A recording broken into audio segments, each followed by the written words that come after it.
So మామ యూకేలో మళ్ళీ ఇంకొక కొత్త స్కామ్ అన్లాక్ అయిందనమాట. ఈ స్కామ్ ఏంటంటే లాస్ట్ టైం లాగా అకామిడేషన్ లేకపోతే పికప్ కాదు, ఇది ఒక జాబ్ స్కాము.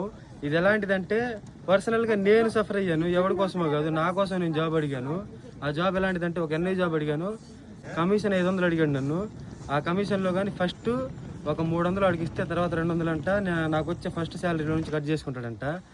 ఇలా మారిపోయారు మనుషులు. మన దగ్గర మన వాళ్ళు దోచుకుంటున్నారు. ఇదంతా చాలా దారుణమైన విషయం. ఎంత బాధేసిందండి నాకు. ఒక జాబ్ ఇప్పించడానికి 500 పౌండ్లు. ఒకవేళ వాడు జాబ్ ఇప్పించిన ఆ జాబ్ మహా అయితే 4 రోజులు లేకపోతే 2 నెలలు ఉంటుంది. వాడి డబ్బులు వాడు తీసుకొని మళ్ళీ మనల్ని పీకేస్తాడు. అదేం ఎక్కువ నాళ్ళు ఉంచడు.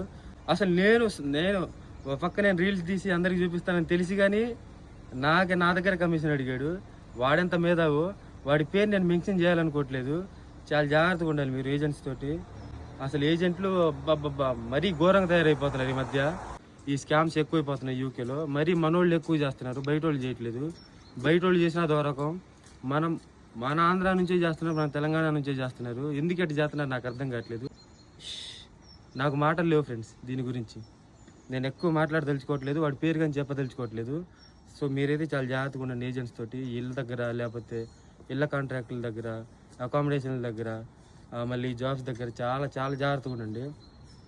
మనం ఏదో పీకేద్దాం పొడిచేద్దాం అని వస్తాము, వీళ్ళు మనల్ని నిలువున నాగించేస్తారు.